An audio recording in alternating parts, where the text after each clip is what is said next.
আরেকজন কত চেষ্টা করে, নাম জিজ্ঞাসা করলে নাম কি, হাজী মোহাম্মদ রজ্জব আলী। তোরা হাজী জিজ্ঞেস করছি কে বেটা?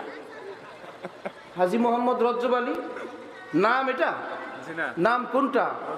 জন্মের পরে 7ম দিনে নাম রাখা সুন্নত। যেই দিনে রাখুক, সুন্নত ফেল করে রাখুক, পাশ করে রাখুক, জন্মের পরে যেইটুকুন নাম রাখে, কেউ যদি নাম জিজ্ঞাসা করে ওইটুকুনি নাম। কেউ যদি বলে আপনার নাম কি, তাহলে কোনটা নাম? জন্মের পর যে নামটুকুন রাখছিল ওইটাই নাম। কোন ডাক্তার কি বলছিল আপনার নাম কি? বলে MBBS, FRCS, FCPS মোহাম্মদ কদম আলী বলছিল? ডাক্তার যদি না বলে, আপনারা ডাক্তার সাহেব এত পড়ছেন, বলে আর সেটা কি আর নাম? সেটা তো নাম না। আমাদেরকে কোন রূপে ধরলো? হজ করে আসার পরে আমার নাম হাজি হয়ে যায়, হেফজখানায় পড়লে হাফিজ সাহেব হয়ে যায়, কোন নাম ইফতা পড়লে মুফতি হয়ে যায়। আমাদের আকাবের বুজুর্গানি দিনের তরিকা ছিল না। মাওলানা আশরাফ আলী থানভী লিখতেন, আহকার আশরাফ আলী, অদম আশরাফ আলী। সুবহানাল্লাহ, উনি নাকি অদম। আর আমরা বলে আরে এদিকে আসেন, আমারে মাহফিলের দাওয়াত দিচ্ছেন, নাম লিখতে জানেন না? আপনার নাম হুজুর, দাওয়াত দিবেন, এদিকে আসেন, কার্ড নিয়ে যান, একটা লাইন যেন বাদ না যায়। মুফাসসির কোরআন, আন্তর্জাতিক খ্যাতি সম্পন্ন, আকাশ বাতাস ফাটায় ফেলতে পারেন যিনি, রেডিও টেলিভিশন সিনেমায় ওয়াজ করতে পারেন যিনি, সব লিখবেন। বাহ, আল্লাহ পাক আমাদেরকে মানুষ হওয়ার তৌফিক দান করেন। যে হক, হকের উপর আমল করে সে হক। কি বলেন? আর হকের উপর আমল নাই, আপনি রাখবেন হক। বাজারের গরু 2টা কোরবানির হাটে উঠছে, কানে কানে একটা আরেকটাকে বলে তুই 3 লাখের কমে বেচা হবি না।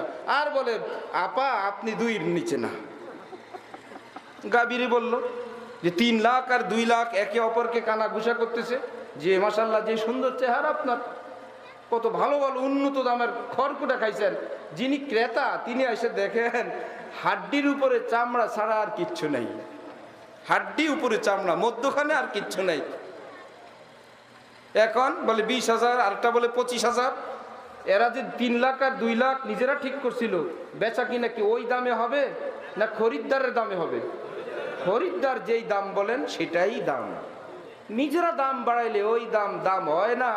আমার মেয়েকে আমি বাদশার কাছে বিয়ে দিব, বাহ, হ্যাঁ, কেউ বাদশা যদি বিয়ে করতে আসেন তবেই দাম। আপনি কয় পয়সার উপযুক্ত সেটাই অরিজিনাল দাম। আপনি কল্পনা করলে হবে না, ভাবলে হবে না, ভাষণ দিলে হবে না। আমার ভাইয়েরা, আসমানেরও তো একটা বাজার আছে, সেই বাজারে আমার আপনার কত দাম, এটা আমি আপনি বললে হয়ে যাবে না রব্বুল আলামিন বললে হবে?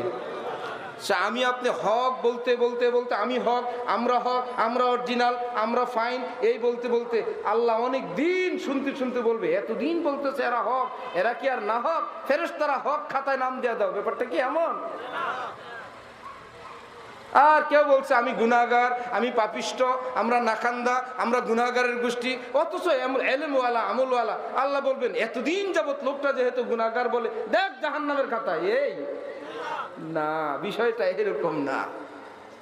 আমার দাদা পীর বলেন, যেই ডালে ফল ধরে, ফল যত বড় হয় ডাল তত নিচা হয়।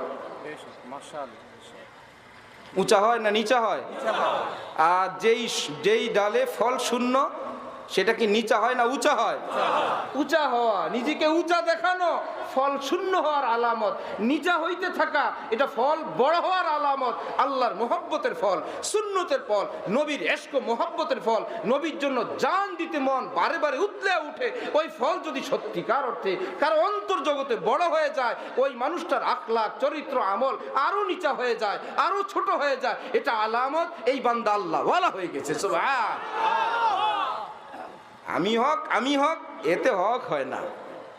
এক লোকে বলছিল বানর বেল খাওয়ার ইচ্ছা করছিল, আইসা দেখে বেল কাঁচা, এখন বেটকি মারে, বলে বানরের বেটকিতে গাছের বেল পাকে না। যেই বেল কাঁচা ছিল বানর বেটকি মারলে কি পাইকে যায়? বানরের বেটকিতে গাছের বেল যদি না পাকে, আমার আপনার হুঙ্কারে আসমানে রব্বুল আলামিনের সিদ্ধান্তে পরিবর্তন হয় না।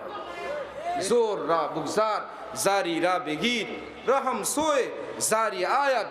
আই ফকির, শক্তি দ্বারা আসমান জয় করা যায় না, জোর দ্বারা করা যায় না। হ্যাঁ, রোনা জারির দ্বারা আসমান জয় করা যায়। সুবহান। আমার শেখ ঢালকানগরের হযরত ওয়ালা দামাত বারাকাতুহুম বলেন, বক্তা ওয়াজ করতে আসছো? বলে হ্যাঁ। কি ব্যাপার? বলে অমুক বক্তা আনেন, এলাকা গরম করে ফেলাইবে।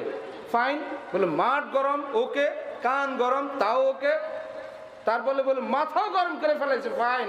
হুজুর কেবলা আসমান গরম করতে পারছেন?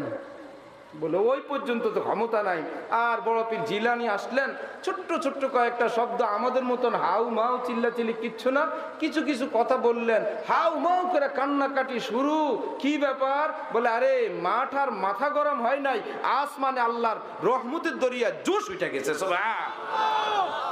সেটা দরকার ছিল আজকে পৃথিবীর মুসলমানদের জন্য।